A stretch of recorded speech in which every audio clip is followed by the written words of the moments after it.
Hello guys, आपका स्वागत है लाइव में। हम बस वेट कर रहे हैं कोई आ जाए।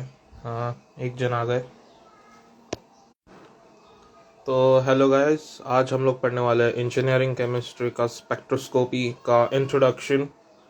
तो ब्यूटी क्वीन अनुपालर आ चुकी है, ज्वाइन कर चुकी है हमारे लाइव को। तो आपका स्वागत है लाइव में। नमस्कार दोस्तों। तो स्टार्ट करते हैं। तो डेफिनेशन से हम लोग स्टार्ट करेंगे। ऑब्वियसली सबका जो गृह प्रवेश होता है वो तो डेफिनेशन से ही होता है। अटेंडेंस डाल दो यो यो करके, ठीक है। ठीक है। अब वेव कर देता हूँ मैं भी। आप भी वेव करना चाहे तो कर सकते हैं। तो ठीक है, अभी डेफिनेशन की बारी। Analysis of interaction between matter and electromagnetic spectrum. तो डेफिनेशन के हिसाब से क्या हुआ कि अगर आप एक मैटर यानी कि कोई भी पदार्थ पे, मतलब जो भी मैटर यानी कि एटम, मॉलिक्यूल, जो भी आप सब्सटेंस को आप एनालाइज करना चाहते हैं, जानना चाहते हैं उसके बारे में, उसको स्टडी करना चाहते हैं, तो उस पर आके आप एक ईएम या फिर इलेक्ट्रोमैग्नेटिक स्पेक्ट्रम डाल सकते हैं, यानी कि कोई भी लाइट का फॉर्म डाल सकते हैं। और उससे जो स्पेक्ट्रम निकलेगा आप उसे स्टडी करेंगे, उसे समझने की कोशिश करेंगे, उसका स्ट्रक्चर। ठीक है। अब उसके एडवांटेजेस पढ़ते हैं। ठीक है।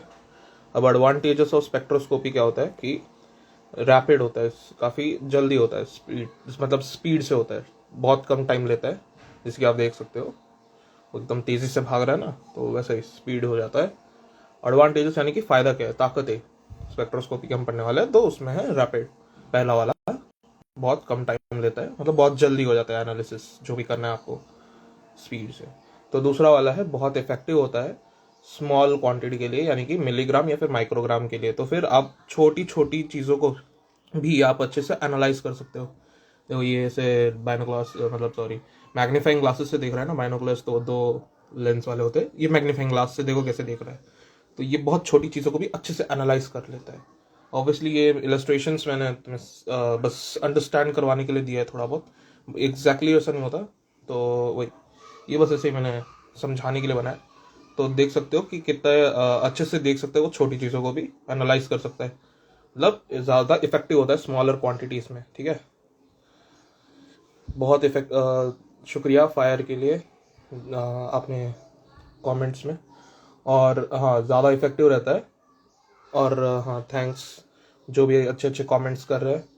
तो हाँ, मैं कहा था, सॉरी फॉर द इंटरप्शन। तो बहुत इफेक्टिव रहता है, यानी कि बहुत अच्छे से वो मतलब आइडेंटिफिकेशन करता है छोटी क्वांटिटीज़, यानी कि मिलीग्राम और माइक्रोग्राम्स में चीज़ों को। तो देखो कैसे छोटी चीज़ों को भी वो अच्छे से एनालाइज कर रहा है मैग्नीफाइंग ग्लास से, इलस्ट्रेशंस के हिसाब से। तो नॉन डिस्ट्रक्टिव होता है, यानी कि एक बार एग्जामिनेशन हो जाए तो भी वो सेम ही रहता है, वो चेंज नहीं होता। तो देखिए जैसे कि मतलब देखो कितना शांति प्रिय दिख रहा है यहाँ पे इलस्ट्रेशन। तो फिर वैसा ही वो कुछ प्रॉब्लम नहीं देता, वो सब्सटेंस को कुछ चेंज नहीं करता, कुछ रिएक्शंस नहीं देता एग्जामिनेशन के बाद, कि बस वो लाइट है, इलेक्ट्रोमैग्नेटिक स्पेक्ट्रम डाला है बस, और कुछ नहीं। तो वो काफ़ी हाईली रिलायबल होता है, यानी कि आप उस पर विश्वास कर सकते हो, ट्रस्ट कर सकते हो। उसके जो भी आइडेंटिफिकेशंस होते हैं दो मैटर के बीच में, अच्छे से वो बता देता है, तो आप उस पर विश्वास कर सकते हो, हाईली रिलायबल होता है। देखो उसने थम्स अप दे के बता दिया है। अब हम उसके ओरिजिन यानी कि उसके इतिहास की बात करेंगे। ये देखो, ये ऐतिहासिक मानव आपको बता रहा है कि शुक्रिया, आपने वेरी गुड कहा, धन्यवाद।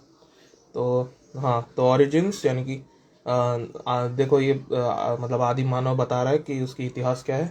तो ये साइंटिस्ट ने किया था, मतलब दो साइंटिस्ट ने उसे इन्वेंट किया था पहले, सबसे पहले इन्वेंटर थे स्पेक्ट्रोस्कोपी के। तो वो है रॉबर्ट विल्हेल्म बंसन और गस्टाव रॉबर्ट किरशॉफ। किरशॉफ नाम सुना हुआ लग रहा होगा, बेसिक इलेक्ट्रिकल इंजीनियरिंग में पढ़ा होगा आपने, किरचॉफ्स लॉ, है ना। तो हाँ, और आईजी रियो ज्वाइन कर चुके हैं। आपका स्वागत स्ट्रीम में, बहुत बहुत शुक्रिया आपने ज्वाइन किया। तो हाँ, सॉरी इंटरप्शन के लिए, आगे बढ़ते हैं। तो रॉबर्ट विल्हेल्म बंसन ने और मतलब इसका सबसे पहला वाला स्पेक्ट्रोस्कोप बनाया था रॉबर्ट विल्हेल्म बंसन और गस्टाव रॉबर्ट किरशॉफ, ये सबसे पहले इन्वेंटर थे। अब ये कौन से ईयर में हुआ? 1859 में। अब ये नेटिव कहाँ के हैं? जर्मन के। और ये जो रॉबर्ट विल्हेल्म बंसन है वो एक केमिस्ट है। और श्रुति भी ज्वाइन कर चुकी है लाइव में, आपका स्वागत है, बहुत बहुत शुक्रिया लाइव ज्वाइन करने के लिए। हाँ, तो मैं कहा था, हाँ, रॉबर्ट विल्हेम बंसन केमिस्ट थे, और जो गस्टाव रॉबर्ट किरशॉफ वो फिजिसिस्ट थे प्रोफेशन से ऑब्वियसली। और इसका कॉन्सेप्ट ऐसा था कि लाइट से मतलब जब हीट किया जाएगा कोई मटेरियल को, तो वो लाइट में लाइट एमिट करेगा, तो फिर वो एक प्रिज्म अब्जॉर्ब करेगा और उसे मतलब स्पेक्ट्रम की तरह एमिट करेगा, यानी कि एक group of band of lights. तो उसे टेलीस्कोप से एक ऑब्जर्वर ऑब्जर्व करके उसे आइडेंटिफाई कर पाएगा कि सब्सटेंस क्या है। तो आज के लिए ज्वाइन करने के लिए शुक्रिया। तो लेक्चर खत्म हो गया है, बट मैं रिकैप दे देता हूँ जो भी नए ज्वाइन कर रहे हैं।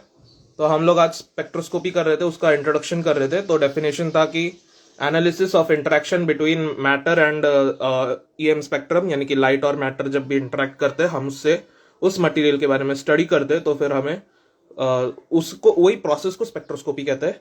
अब उसके एडवांटेजेस है 4, यानी कि रैपिड जो कि बहुत जल्दी होता है, और मोस्ट इफेक्टिव होता है for small quantities like milligram और माइक्रोग्राम, यानी कि छोटी चीजें भी बहुत अच्छे से अंडरस्टैंड की जा सकती है स्पेक्ट्रोस्कोपी के हेल्प से, जैसे कि इलस्ट्रेशन में दिया गया है।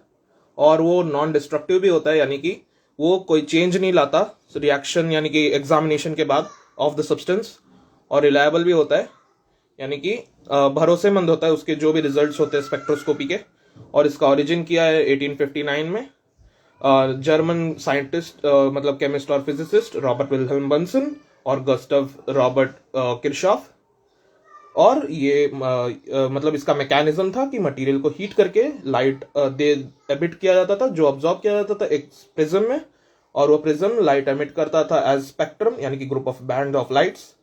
फिर वो ऑब्जर्व किया जाता था थ्रू टेलीस्कोप, और उससे आइडेंटिफाई किया जाता था सब्सटेंस को। तो शुक्रिया आज के लेक्चर अटेंड करने के लिए या लाइव अटेंड करने के लिए, जो भी। तो आप इसे अगर नोट्स को स्क्रीनशॉट लेना चाहेंगे तो मैंने ये पूरा स्क्रीन मतलब दिखा दिया एक साथ में। तो अभी अगर कोई क्वेश्चंस है तो पूछ सकते हैं,